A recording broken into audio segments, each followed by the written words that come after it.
What is a better way to start a new year than with sharing my top 10 favorite books I read in 2025?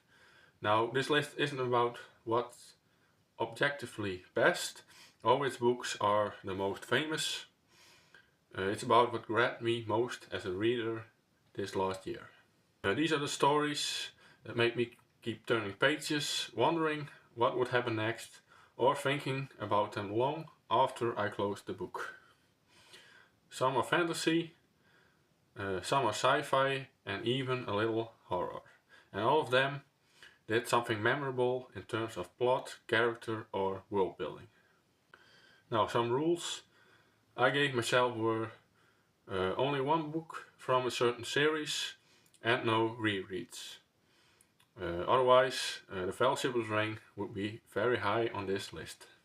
If you've read some of these books, you might nod along, or if you haven't read them, I hope you might consider picking them up after watching this video. Alright, enough talking, let's start at number 10. And number 10 for me is Saturation Point by Adrian Tchaikovsky. Let's start with a novella. Saturation Point is what I would describe as a high-pressure sci-fi story that begins with characters already in a tense situation. From the very first page, you realize that nothing is easy for these people. Decisions are tough, resources are limited, and the story refuses to hand them any breaks. Now, this is a modern twist on Roadside Picnic, an uninhabitable zone on Earth where nature has taken over, and we follow a group that has to go in. The plot builds step by step, with every choice having consequences that ripple forward.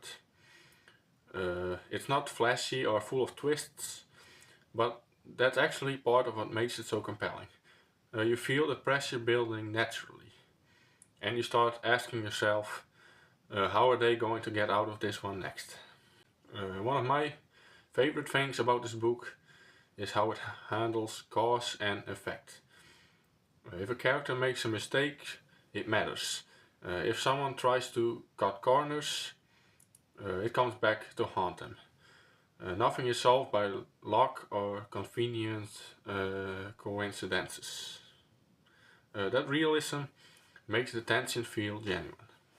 There are some particularly intense scenes where the group faces multiple problems at once, equipment failures, interpersonal conflicts, and external threats all stacking on top of each other. The story carefully shows how these challenges interact, and it keeps you thinking strategically along with the characters. I also love the pacing. Even though the story is relentless, it's well structured. Each escalation has a lead up, and you can see the domino effect as events unfold. It's not about explosions or high concept science fiction ideas. It's about watching human reactions under extreme pressure. And as a reader, that made it satisfying. You aren't just watching things happen, you're thinking, calculating, and by the end, I felt invested in every character. And that's why it holds a solid spot on my list. Number 9 is Contact by Carl Sagan. Contact begins with one of the most iconic sci-fi premises. Humanity receives a signal from an alien civilization, but instead of turning it into a flashy adventure, the story focuses on what happens after the discovery. The long, complicated process of understanding and responding. We follow the main character, Dr. Ellie Arroway, and her team as they work to decipher the message. There's a lot of technical discussion and debates over interpretation. Some people might think that makes the story slow, but for me, It was fascinating to see the realistic challenges of first contact. The tension comes not from battles, but from uncertainty. Who gets to decide how to respond? How do different governments react? And what does it mean for humanity as a whole? Every decision carries weight, and the story does an amazing job of showing how complex these situations can be. I also really liked how Sagan humanizes the science. Ellie's personal stakes, her dedication, and her passion are woven into the plot seamlessly.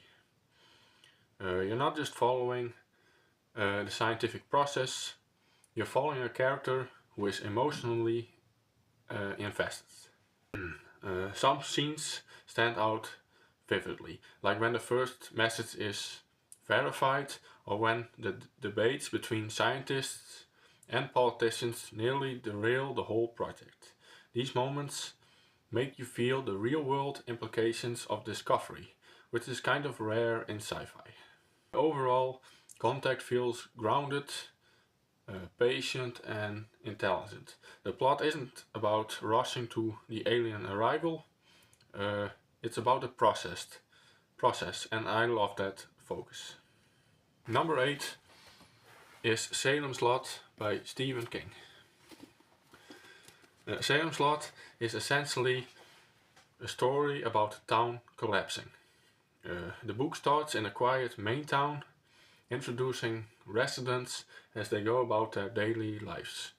At first, everything feels mundane, but there's a slow sense that something is off. Small disturbances happen first. People disappearing, unusual behavior, and subtle hints of danger. And as the narrative progresses, these events connect, building a picture of a town slowly descending into horror. King alternates between different characters' perspectives, which gives you a broad overview of the unfolding crisis. I found the gradual build-up really effective. By showing the town before and during the descent, King makes the horror feel earned. You understand the stakes because you care about the townspeople. Some particularly memorable moments are the small encounters that hint at the danger. A strange figure glimpsed in the night, unusual changes in normally trustworthy townspeople, and characters realizing that they can't escape the spreading threat. And these scenes create suspense and anticipation without needing over-the-top action. I also think King uses pacing expertly. He mixes quieter, character-driven moments with suspenseful events, so you're constantly on edge without feeling rushed. It's a slow burn that pays off, which is why it's on my list. Number 7 is The Mote in God's Eye by Larry Niven and Jerry Pournelle. The Mote in God's Eye is another first contact story set in a universe where humanity has expanded across the stars. The plot begins when a signal from an alien species is detected. And instead of rushing to a conflict, the story focuses on understanding them. The human crew sets out to investigate, and much of the tension comes from discovery and observation. The first contact moment itself is my favorite I've ever read. And each new piece of information about the aliens challenges what the humans assumed. Their biology, culture and social structure create complex dilemmas that must be navigated carefully. I love the way the book structures suspense. There are moments where a small detail, a behavior of the aliens, or a pattern in their society changes the entire understanding of the situation. You're always re-evaluating what you thought was true, which keeps the story dynamic. The book also does a great job with character tension. Different humans interpreted events differently, which leads to disagreements and political maneuvering aboard the ship. And these interpersonal conflicts are as engaging as the alien mystery itself. In short, it's a thoughtful sci-fi story that balances world building, investigation and character drama. And the slow, deliberate plot actually makes it more engaging in the long run. Number 6 is Speaker for the Dead by Orson Scott Card. Speaker for the Dead picks up 3000 years after Ender's Game, following the main character as he travels between worlds as a speaker, someone who tells the complete, honest story of a deceased person. The story starts when the speaker arrives at a colony on the planet Lusitania, where a man has died under mysterious circumstances. The colony is tense, with humans and an alien species coexisting in a fragile balance. And from the start, the plot revolves around investigation. The speaker doesn't rush into action, instead he asks questions, observes and pieces together the truth. And each revelation about the deceased man or the colony itself changes the reader's understanding of the conflict. And I loved how the story slowly expands. You're learning alongside the speaker, and the tension comes from uncertainty and moral complexity rather than action. A few standout scenes really illustrate this. Early in the book, the speaker interviews different members of the colony, and you can see how their biases and secrets shape what actually happened. And later, interactions with the alien race reveal layers of misunderstanding between species, which is fascinating from both a plot and world-building perspective. What works beautifully here is the pacing. The story unfolds deliberately, giving time to character interactions and world-building. But it never drags. Every scene has a purpose, and by the end, all the threads tie together in a satisfying, logical way. And for me, this was a deeply thoughtful and emotional, rewarding read that balances plot, character and alien culture seamlessly. And number 5 was The Elstones of Shannara by Terry Brooks, which is the second Shannara book in the original trilogy. Now I didn't exactly like the first book, Sword of Shannara, which felt like a copy of The Lord of the Rings. But I'm glad I kept reading, because this one is a lot better. Terry Brooks gets to write his own story and proves that he can do so. Elstones of Shannara is a classic fantasy quest.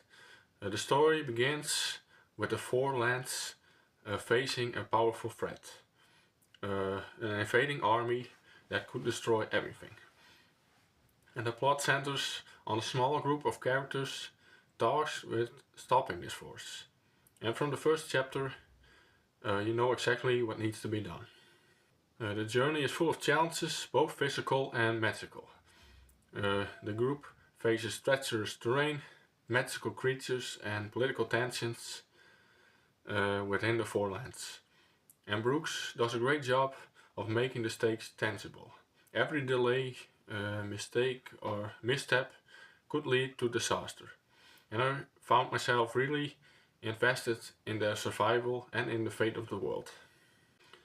Some of my favorite plot moments include the journey through the enchanted forests, where magical threats test the character's skills and resolve, and the encounters with rival factions that add tension and intrigue.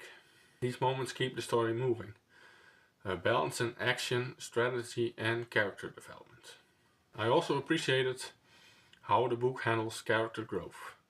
Each member of the group evolves through their challenges, and Brooks weaves personal stakes into the larger quest. The combination of world building, adventure and character arcs make the book both exciting and satisfying. and for me it's a perfect example of a focused, goal-driven fantasy story. And don't be afraid to give it a try. It's a standalone novel that can be read separately. And number 4 is The Gunslinger by Stephen King, the first book in the Dark Tower series. The Gunslinger is a pursuit story set in a haunting post-apocalyptic world.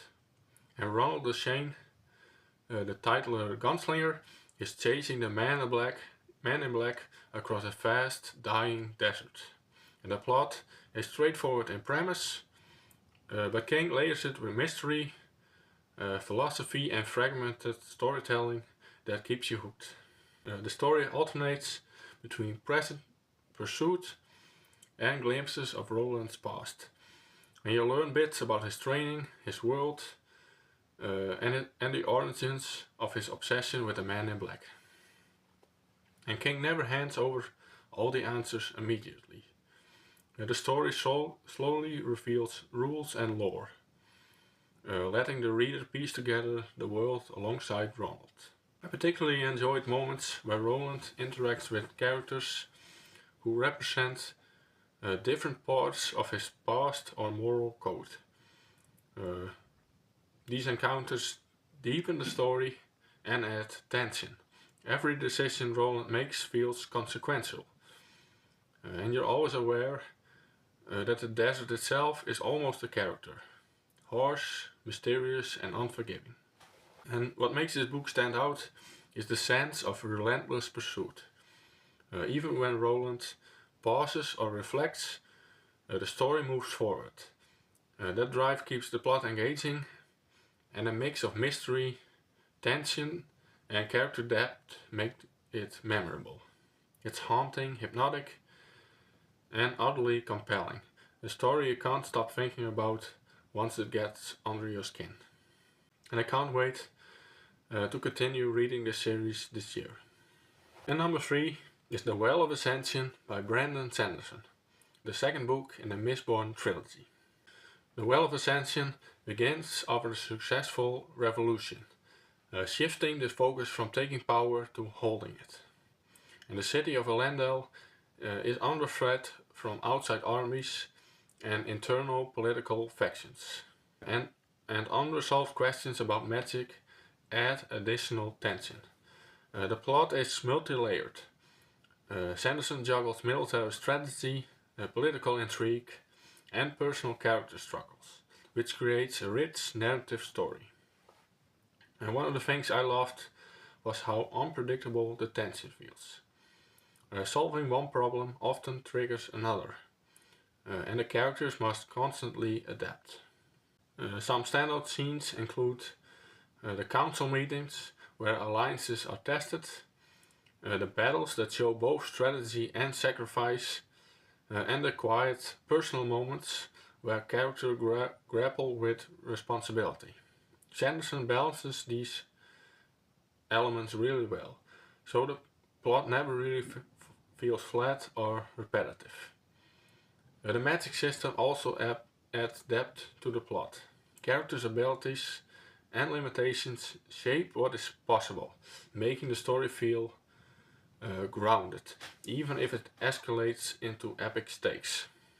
Overall, The Well of Ascension keeps you engaged because it's relentless in plotting and deeply logical in consequence, which is exactly why it's a highlight of my reading year and my favorite of the Mistborn trilogy. And number 2 is Ambition by Yoshiki Tanaka, the second book in the Legend of the Galactic Heroes series, a Japanese military, political, space opera science fiction series. Ambition is a fast-paced political and military saga. In this series, it's more about the characters and the decisions they make than the action moments themselves. From the very first pages, characters in this book are making bold moves for power, and the plot moves quickly from one confrontation to the next. And every action carries immediate consequences, keeping tension high throughout the whole book.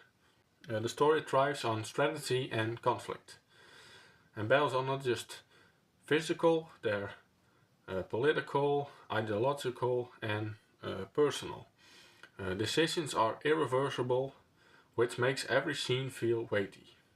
And I loved seeing how different leaders clash, how alliances form and fracture, and how ambition drives both heroes and antagonists. Some memorable plot moments include decisive confrontations where clever strategies pay off or fail spectacularly, and personal moments where characters' motivations are revealed through their choices.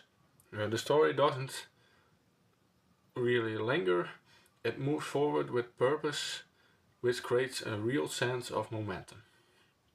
And I also appreciated Tanaka's ability to layer the narrative. While the main plot is about the collision and ambitions, he still gives time for character introspection, which adds a lot of depth. And this book feels like a high energy chess game, and following the consequences of every move kept me fully invested. And my favorite read of 2025 was Magician by Raymond E. Feist, the third book in the Rift Wars saga trilogy. Magician starts as a small, personal coming-of-age story and gradually expands in an epic fantasy saga. We begin with a few characters in a familiar, reliable setting, and as the story progresses, stakes grow, political upheaval, wars and magical threats enter the narrative naturally. And I think the plot is remarkable for how it balances scale and focus. Even if the story becomes fast, character growth remains central. And you see the characters make decisions that affect the world. The consequences feel earned rather than imposed. And some standout moments include the early training of the protagonists, the exploration of new lands, and the encounters with magical and political challenges that escalate organically. Each plot development flows logically from previous events, which makes the story feel cohesive despite its length. I also loved how Feist integrates personal and epic stakes. Characters' relationships, personal challenges, and moral dilemmas are just as important as the battles and political maneuvering. And that combination of personal depth and world-spanning events is why Magician easily takes the top spot on my list. That's my top 10 favorite books I read in 2025.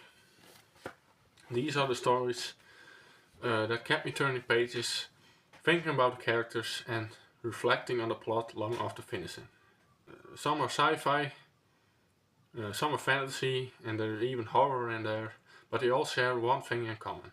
They did the work to make the plot engaging and rewarding. I hope this video gave you a sense of the stories, the characters, and why these books stood out to me. And I'd love to know what your favorite reads of the year were. Did any of these make your list, or did you read something completely different that blew you away? Thank you so much for watching, and I'll see you in the next video.